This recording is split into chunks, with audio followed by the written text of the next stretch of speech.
course, we all know about reincarnation. The body may live and die, but it comes to be again. What is it that reincarnates? The nature of the soul is that it's eternal. Vedic literature presents the soul as a very real entity. I am the soul and I have a body. Various cultures around the world provide interesting insights into this journey of the soul. When reincarnation arises in Greek philosophy, it comes in that crystallized form.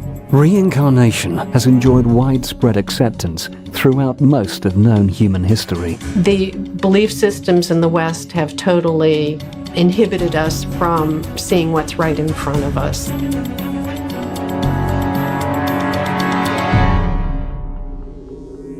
The word reincarnation refers to the concept that human beings and perhaps non-human beings consist of two separable components: a physical body and a psychical entity called the soul.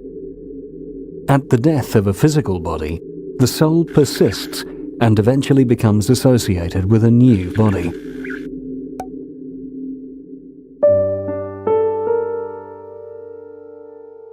Though the transmigration of the soul has been widely accepted throughout history and across cultures, as seen in Eastern, Roman, and Greek philosophies, to most people today, reincarnation is mostly conceptual.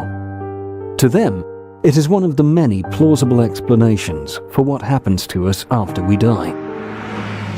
The specific details of the reincarnation process remain a mystery to those who regard it as a tenet of Eastern religion or a nebulous New Age phenomenon. So where can we find precise information about reincarnation and its mechanism? Various cultures, belief systems and philosophies around the world, from Greek Platonism to Buddhism, Sikhism, and American and Australian indigenous cultures, provide interesting insights into this journey of the soul. Some may have reservations about consulting ancient texts in our present scientific age. Considering past insights is, however, a time-honored tradition, even within the world of science. The wisdom traditions have a lot to say about interiority, about the subjective world. Science is really good about the objective world. In order to know the comprehensive world, we need to combine both of those in some meaningful way. The roots of reincarnation can be traced back to ancient India and its philosophical texts. The Vedic Literature Library provides a detailed framework to understand the mechanism of reincarnation. I look at the texts themselves, without any preconceived idea.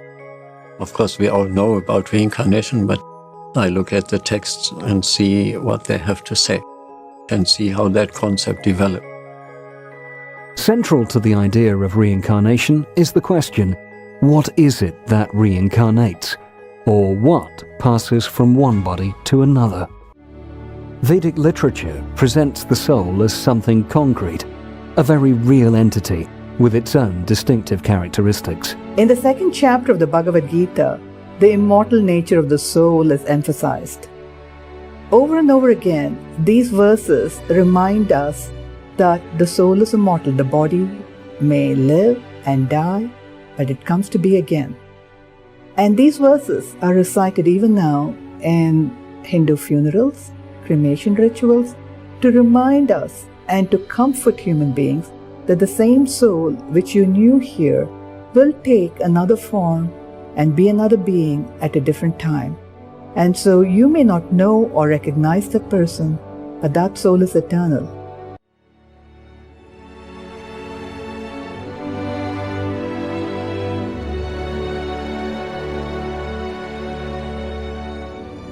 It is this indestructible, spiritual, and eternal nature of the soul that underscores the fact that the soul and the body are fundamentally different.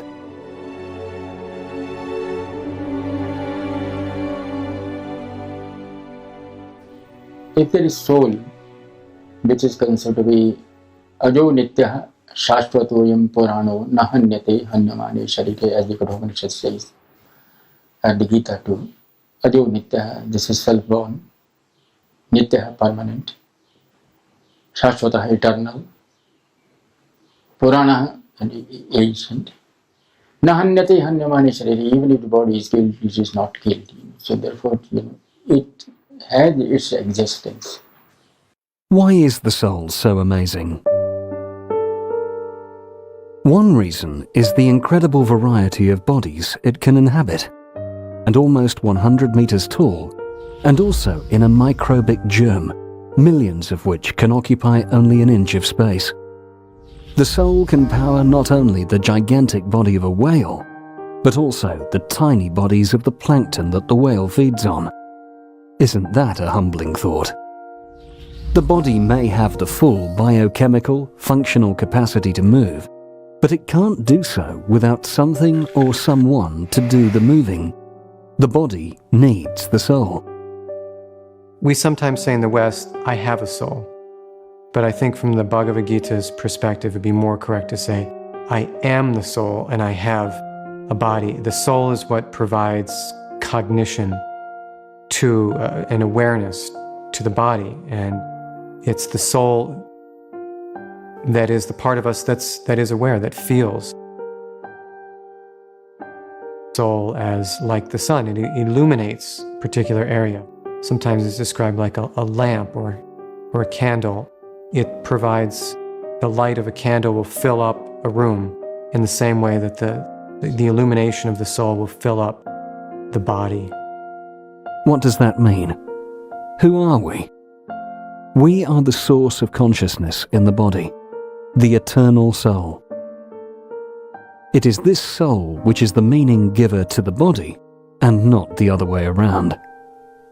The fact that the body and the soul are fundamentally different makes it possible for the soul to move from one body to another. This is an essential component in the process of reincarnation.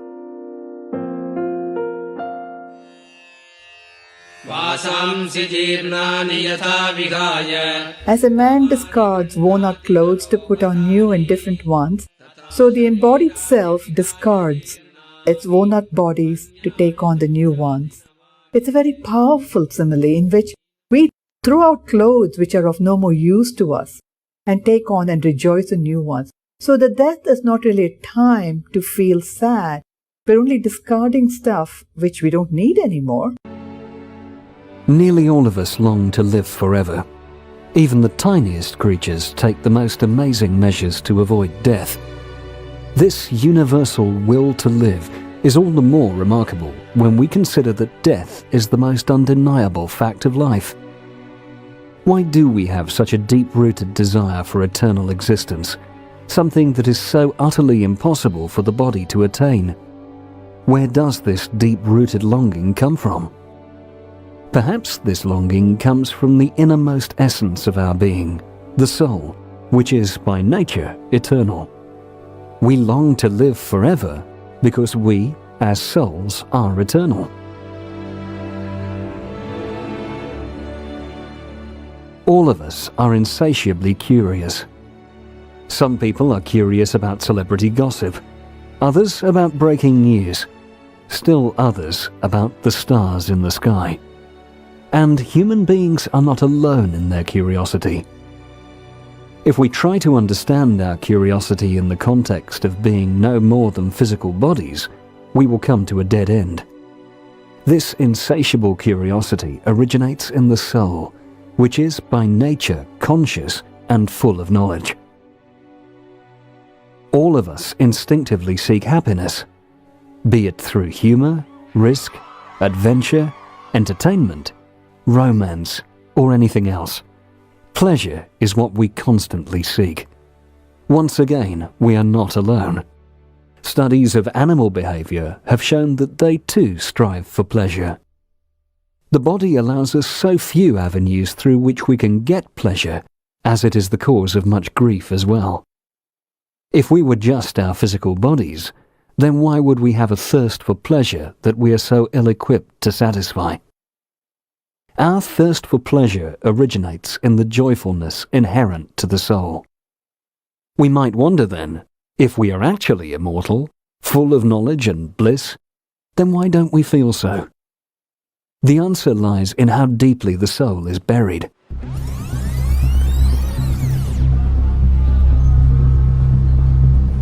Our past materialistic actions create deep impressions on our psyche that almost entirely obscure our awareness of the soul or our spiritual identity or consciousness. Further, it is the covering of this consciousness that differentiates between humans, animals, and plants. So we may be a human being, we could be an animal. It is a creature. And therefore, all these creatures at some point will reach liberation.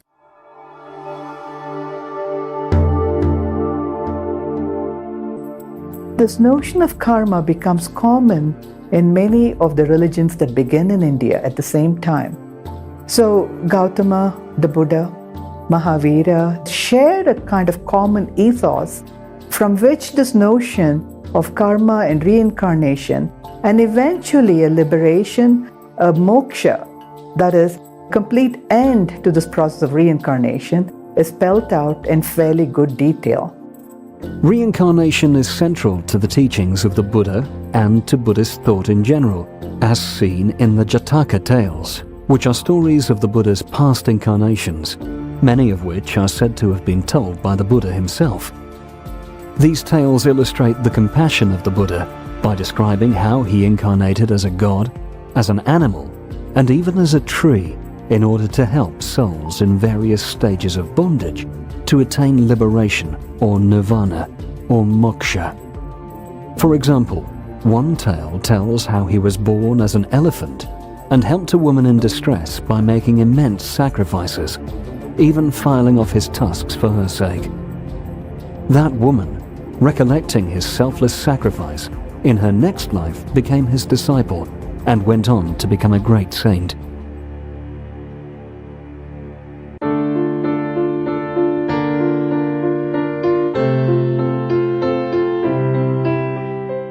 Much like Buddhism, Jainism too believes in reincarnation. The sacred texts of Jainism lay particular emphasis on karma as a fundamental concept, closely interlinked with the philosophical concepts of transmigration, reincarnation, liberation, non-violence, and non-attachment. The Uttaradhyayana Sutra states that on account of its karma, the soul takes birth sometimes as an ant, or an animal, or bird, or human, or into the different worlds of God, of demons, and so on. The soul bound by karma goes round and round in the cycle of birth and death till it achieves liberation.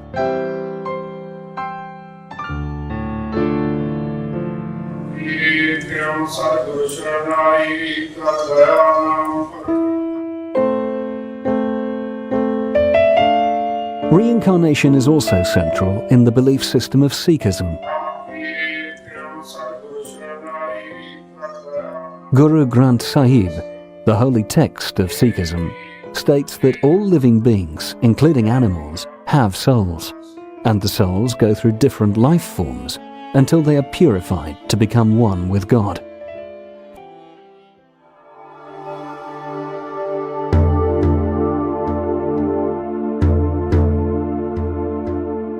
A little further west, the ancient religions of the Mediterranean world developed quite different kinds of reincarnation beliefs. For instance, Greek Platonism asserted the pre-existence of the soul in the celestial world and its fall in the human body due to sin. In order to be liberated from its bondage and return to the state of pure being, the soul needed to be purified through reincarnation. Perhaps the most colourful explanation or story about reincarnation comes in the dialogue of Phaedrus, where the soul is analogized as a chariot drawn by two horses. One is the dark horse, full of spirit and energy, but hard to control, and the other, a white horse, who is easier and also full of spirit, but more obedient. In the Phaedrus reincarnation story, he imagines the soul, upon bodily death, ascending up into heaven. As the soul rises, it can gain a glimpse of a beautiful field of what Plato calls forms. So perfect beauty, perfect justice, and so on. And there's a procession of gods watching this field. And as you rise, you can join that procession. And if reason is in supreme control, it seems, the chariot can rise and stay there. But if reason's not in good control, if the horses are doing what they want, they're going to lose interest in that field of beautiful forms. It's not something that they can really appreciate. And so they pull the chariot back down, and the soul goes back into another incarnation. So people who are very angry as human beings, if they let their anger get control of them, if that white horse pulls the chariot off, they'll be reincarnated as lions. Or if they're too subservient to their bodily appetites and they're too tied to the earth, they'll come back as snakes. They'll slither along the earth, and so on. So, according to the Greek philosophy, our present life is actually a preparation for the afterlife. Plato says it quite clearly in his book, Phaedrus. Philosophy is the preparation of death. What is death? What happens to us when we die? Vedic wisdom answers this profound question by outlining broad principles that shape the soul's journey after the body dies. Is that there's three distinct things that they recognize. There's the gross physical world, and that would include the physical body. That's the visible physical body. This is something we call material. It's part of prakriti, material nature. Its definition being that it's always in a state of transformation and flux. It's moving. They also recognize that part of the material nature is something we might call a subtle reality, a subtle dimension, or a subtle body composed of what we call the mind. And this mind has different components to it. And the third thing that they recognize, and are not discussed in Western science, is that they recognize consciousness as entirely separate from that. So you've got a gross physical body, the visible body. You've got the more subjective component of the mind. And then you've got a third thing called consciousness, or the Atman, or the Purusha. The soul is completely separable from both the mind and the body. And it can exist independently of them.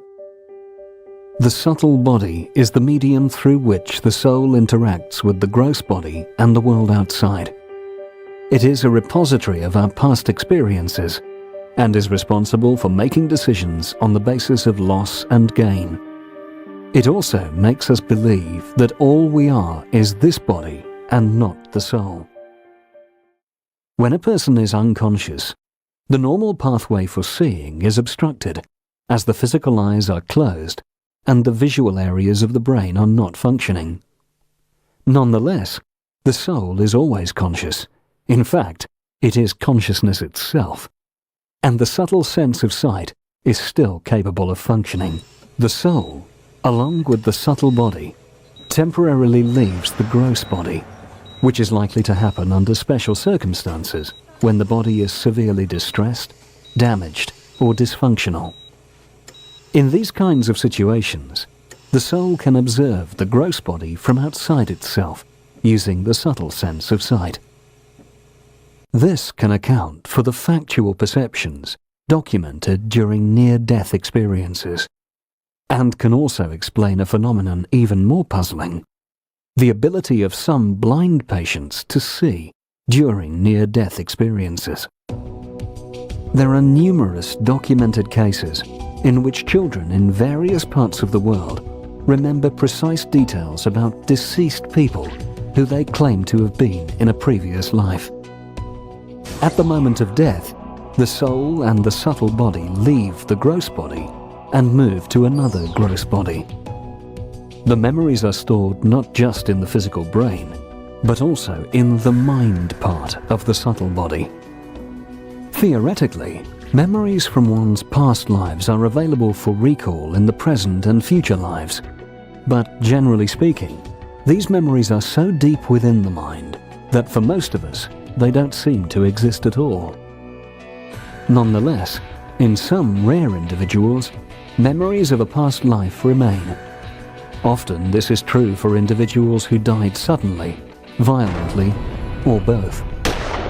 Because death is so abrupt and traumatizing in such a case, it may not allow the soul to fully process the death, and so unprocessed memories of the event remain in the next body as a sort of hangover. This can also offer an explanation for birthmarks and birth defects in some cases, involving past life memories. Many scientifically documented reports have shown that mental impressions can manifest themselves as physical marks on the body.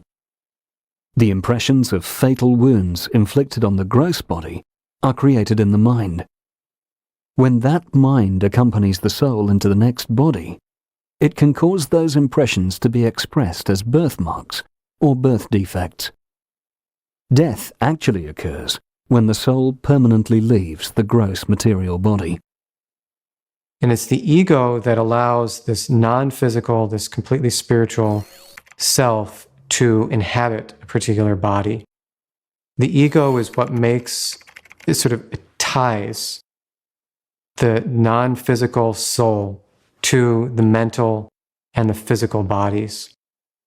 In a text like the Bhagavata Purana, it's described as a knot. It's what causes the connection between the non-physical self and the mental and the physical. When the soul exits from the gross body at the moment of death, it is encapsulated within the subtle body. The gateway through which a soul departs indicates its next destination. The ideal place to leave was sort of the upper part of the body through one of the chakras, or these centers of energy within the body that were sort of circular and provided sort of gateways between the external and the internal, the physical bodies. Souls that depart through the holes in the head continue on towards the higher, more evolved realms of the universe, whereas the souls that depart through the other holes are headed toward lower, less evolved realms. The Puranas in general paint very, very elaborate and interesting pictures about what happens at death. And because there's so many different types of karmas, people are performing so many different types of actions, the post-mortem life, or after-death life, is very different for different people. And in between humans and gods, there's all kinds of different creatures. There's embodied lives of ghosts, and there's under realms as well. There's realms of the Nagas or the reptilians, and all of these different places are candidates for the soul. You can go to any type of these different realms. And so you get these very elaborate and detailed descriptions about all kinds of worlds and spaces that exist still within the material sphere, but it's a very colorful. When the soul sets off on its journey to the next body, it is given a transitional body. Equipped with this body, the soul is taken by nature's arrangement to its next destination. In exceptional cases, when the soul does not get a next physical body, then it stays in a disembodied state. Souls that are victims of extreme behaviors such as suicide and abnormal attachment live in this disembodied existence and are called ghosts for a variable interval of time. Typically, the body a particular soul gets is determined by the broad principles that underlie the mechanism of reincarnation. Reincarnation is, therefore, something like taking off an old suit and putting on a new one. Just as the type of suit we wear is usually determined by our taste and our budget, the soul's new suit is determined by its desires, its attachments, and the karma it has acquired. Similar to the belief system of the Greeks, as detailed by Plato, but this changes when the soul gets a human body. Why? Because the human body allows the soul to express its free will. The capacity of the human body to redirect its consciousness from a material to a spiritual level offers the soul an opportunity to escape the cycle of reincarnation and attain an eternal life. When we attain this destination, the mystery of reincarnation is unraveled.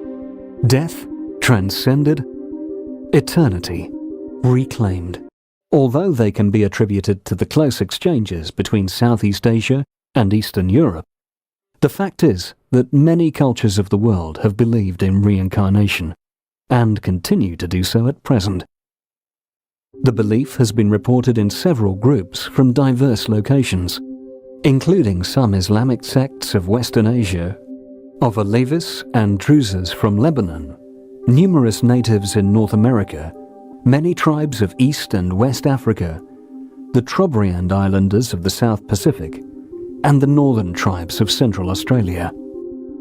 Haida Gwaii is an archipelago on the north coast of British Columbia, Canada. The First Nations people of British Columbia experience reincarnation as a revitalization of their culture.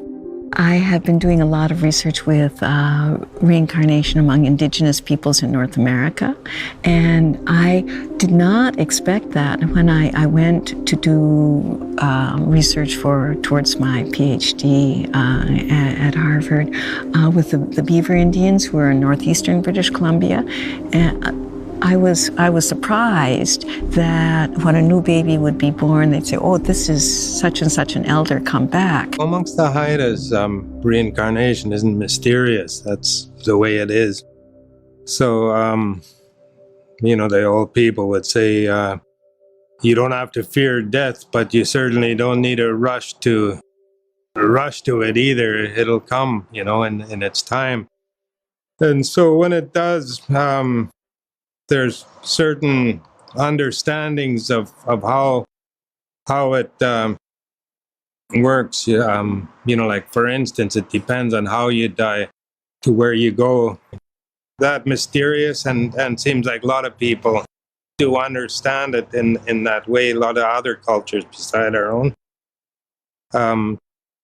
So amongst our people, there's a lot of stories where there's good evidence like of somebody putting things away before they die and then in the next incarnation going and retrieving it is one pretty extreme example because it's not as if you come back as the same person. You're starting again.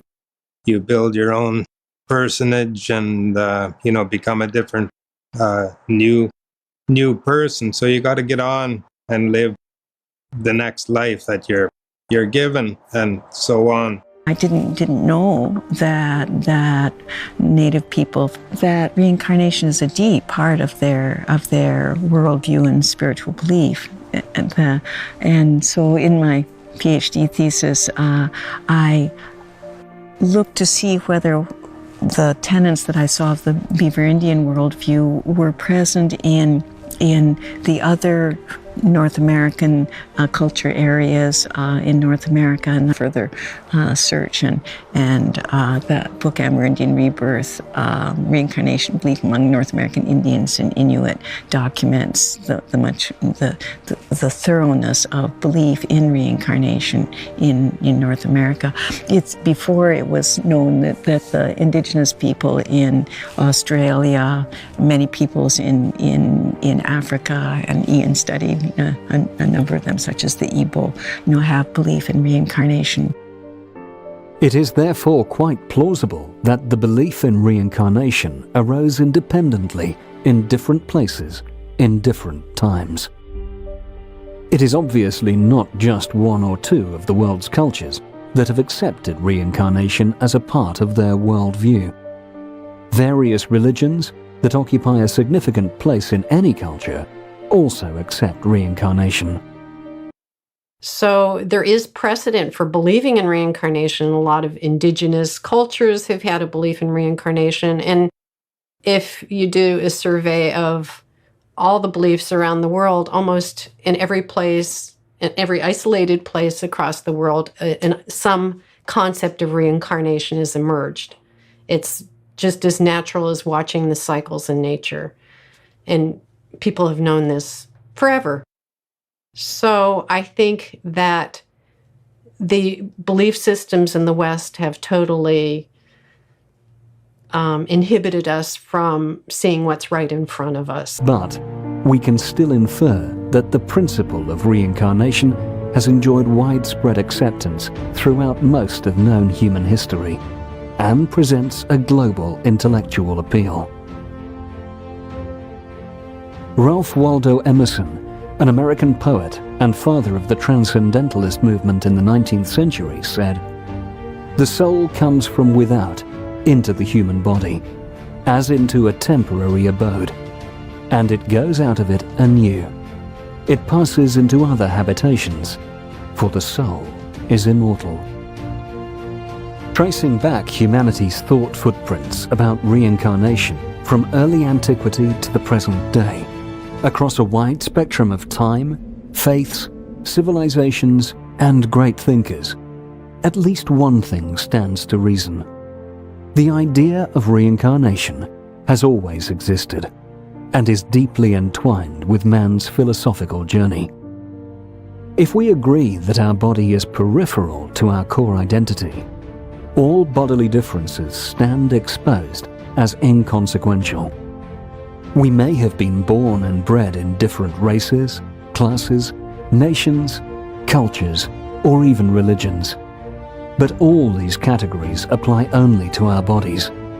Beyond these bodies are our souls. A sense of awareness that life is an unending continuum in which death is a milestone that we have passed many times before helps expand the horizons of our consciousness far beyond death in this lifetime, to the ultimate destination of eternal happiness. This reincarnation worldview offers us freedom from materialism, bodily discrimination, fear of death, and the agony of bereavement. Ours is an age characterized by a zeal for freedom and a willingness to sacrifice anything for that end. Maybe it's time to direct that zeal toward gaining all these freedoms and sacrificing whatever preconceptions stand in our way. As the famed Austrian philosopher Rudolf Steiner once said, "Just as an age was once ready to receive the Copernican theory of the universe, so is our age ready for the idea of reincarnation to be brought into the general consciousness of humanity."